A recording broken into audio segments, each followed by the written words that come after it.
شروع اللہ کا نام لے کر جو بڑا مہربان نہایت رحم والا ہے۔ السلام علیکم سامعین محترم، امید ہے آپ سب لوگ خیر و عافیت سے ہوں گے۔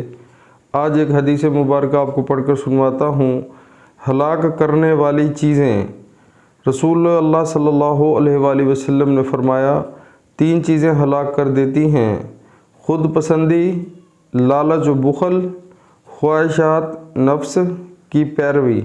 سبحان اللہ، سبحان اللہ۔ پیارے مسلمانوں، اللہ تعالی ہمیں حدیث پاک سن کر اس پر عمل کرنے کی توفیق عطا فرمائے۔ دوستو، اس احادیث مبارکہ میں حضور پاک نے جو 3 چیزیں ہیں جو انسان کو ہلاک کر دیتی ہیں، سبحان اللہ، وہ 3 چیزیں بتا دی ہیں۔ تو اب ہر جو کلمہ گو ہے، مسلمان ہے، اس کو چاہیے کہ ان 3 چیزوں سے پرہیز کرے، تاکہ یہ حدیث مبارکہ سن کر ایک تو سنت بھی پوری ہو جائے اور اللہ کے حکم بھی پورے ہو جائیں، اور انسان کے جو ہے اپنے ہی اس کے فائدے ہیں۔ اگر وہ اس پر عمل کرے گا تو اس کے خود کے لیے بہت ہی یہ سود مند ثابت ہوگی۔ سب سے پہلے خود پسندی۔ دوستو، انسان کو خود پسند نہیں ہونا چاہیے، اس سے ہمیں پرہیز کرنی چاہیے، اور لالچ اور بخل سے بھی بچنا چاہیے۔ یعنی کہ ہر بات میں ہم یہ دل میں نہ سوچیں کہ کاش یہ چیز میرے پاس ہوتی، لالچ کرتے، اپنے مال کو بڑھانے کی لالچ کرتے، اپنی اولاد کو بڑھانے کی لالچ کرتے۔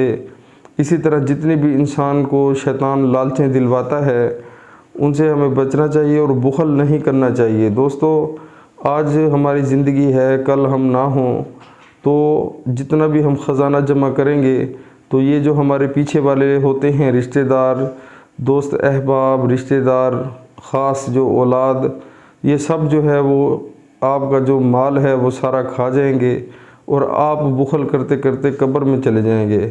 تو لہٰذا اس چیز کا خیال کریں، بخل بہت بری چیز ہے۔ انسان کو جو ہے نا بخل وہ ہلاک کر دیتا ہے، اور لالچ بھی ہلاک کر دیتی ہے۔ تیسری، خواہش نفس کی پیروی۔ یعنی کہ ہر چیز جو کہ ہمیں پسند آ جائے، بس ہم کہیں کہ یہ تو میری خواہش ہے، یہ تو مجھے کاش مل جائے تو میں کہ یوں کر لوں گا اور وہ کر لوں گا۔ تو کہ جو بھی کہ انسان چیز دیکھتا ہے اس کے پیچھے پڑ جاتا ہے۔ تو اس چیز سے بھی ہمیں بچنا چاہیے، خواہش نفس سے۔